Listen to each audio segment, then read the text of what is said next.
Bonjour, bienvenue dans cette formation consacrée à la construction métallique avec les logiciels robots et Advanced Steel. Dans la vidéo précédente, nous avons réalisé les assemblages pan double avec la poutre de la mezzanine.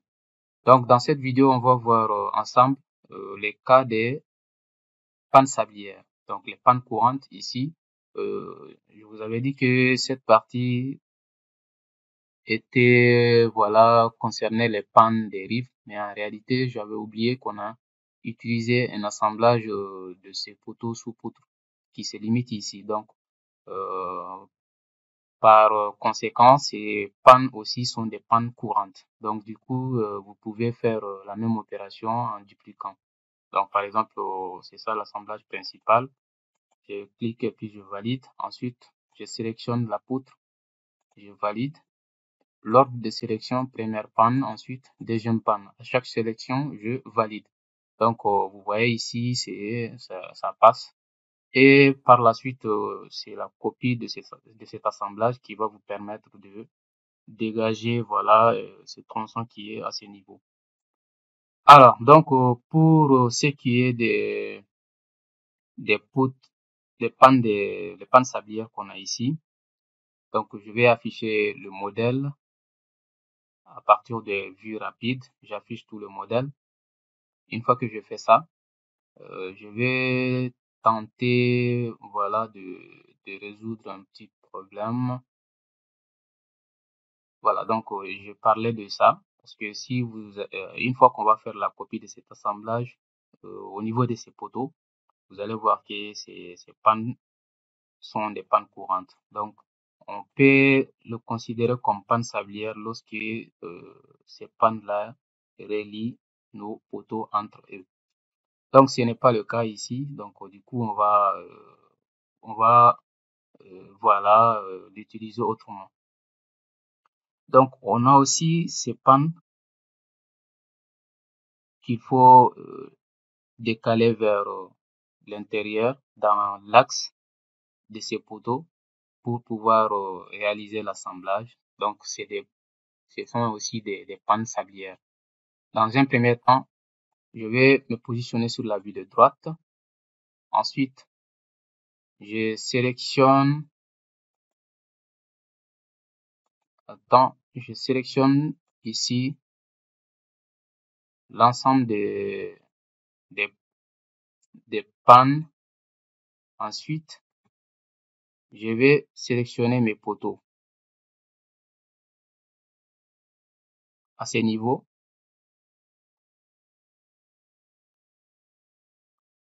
Et ensuite, je vais isoler à partir de cette commande. Je fais échappe, je me positionne sur cette vue. Je peux afficher ici en filaire DD. Ensuite, dans un premier temps, voilà, comme vous pouvez constater, vous voyez que tous nos éléments d'assemblage sont visibles dans cette euh, vue en style filaire DD.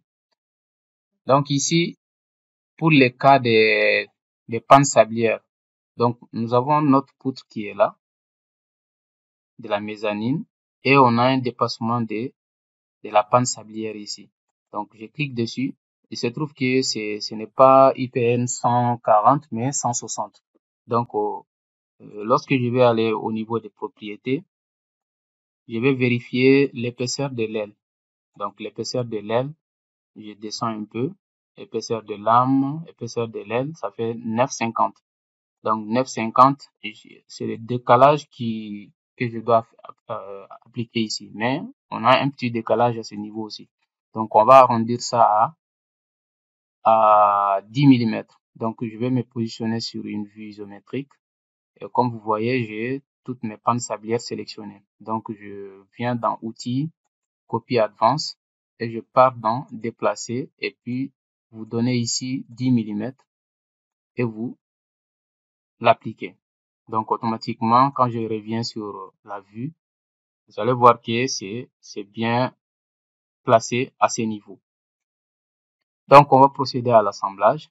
Pour faire l'assemblage, Dans un premier temps, je peux afficher les styles, voilà, comme ça.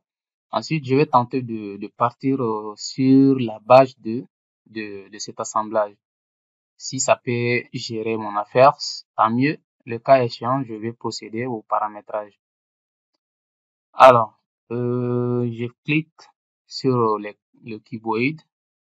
Après avoir choisi copier un assemblage multiple, je valide. Ensuite, je clique sur mon poteau, je valide et je clique sur la panne sablière, je valide.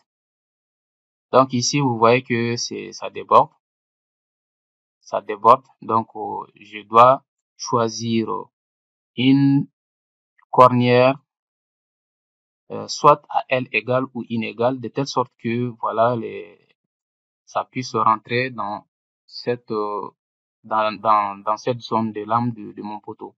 Donc je vais changer le style visuel en filaire DD. Ensuite, je me positionne sur la vue avant. Ensuite, je vais zoomer. Voilà. Donc ça c'est mon poteau et ça c'est le débordement de ma panne, plutôt de la tâche. Alors, ce que je vais faire, je vais encore double-cliquer sur le cadre. J'ai sélectionné le mauvais. Ensuite, voilà, ce que je viens de sélectionner, il s'agit de cet assemblage ici, le poteau avec la poutre. Mais c'est l'assemblage de l'attache qui m'intéresse.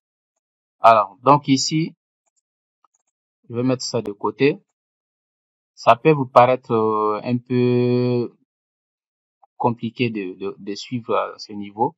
Donc, on va sortir ici. Je vais afficher le style visuel conceptuel. Conceptuel.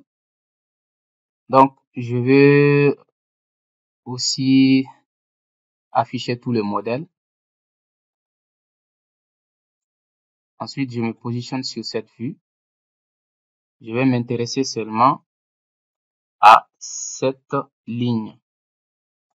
Donc, les poteaux, pannes et tout. Ensuite, je vais les afficher. Uniquement cette zone.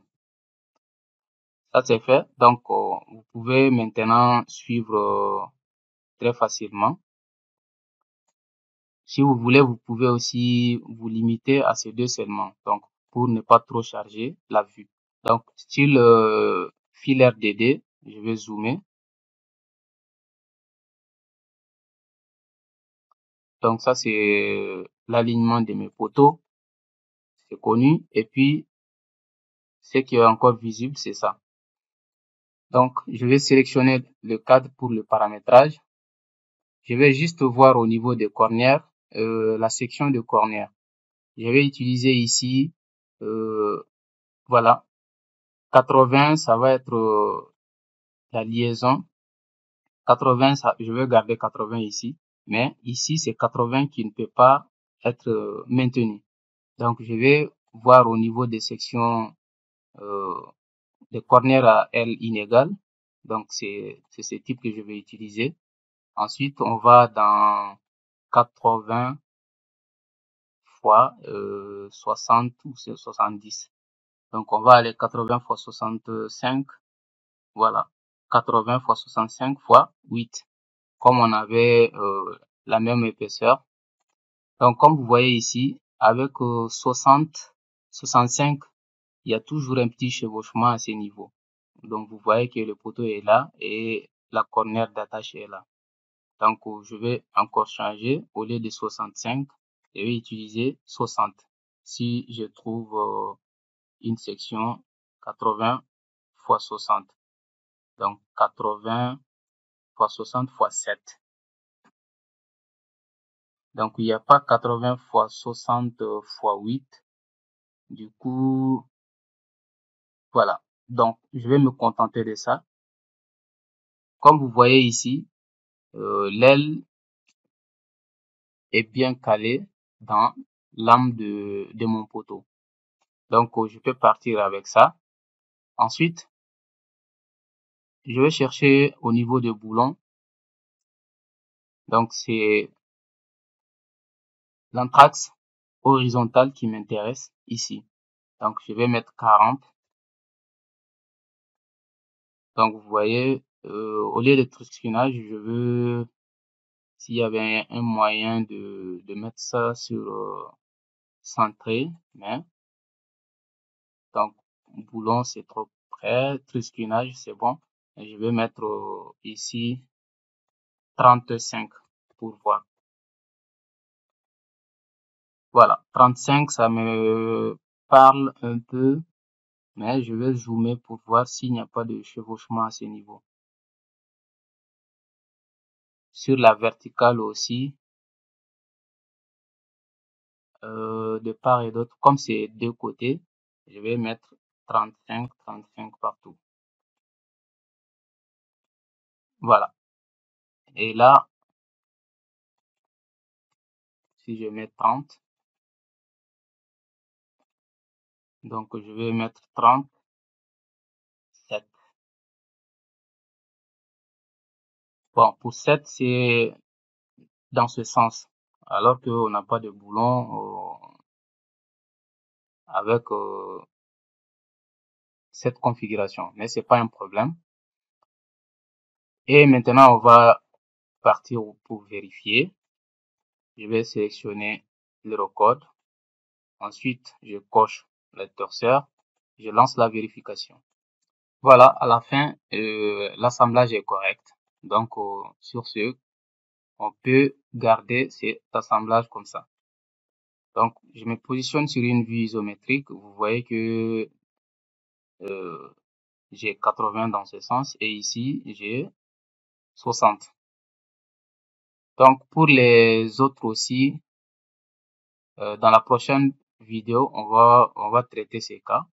Deux pannes sablières connectées à un poteau, à leur milieu.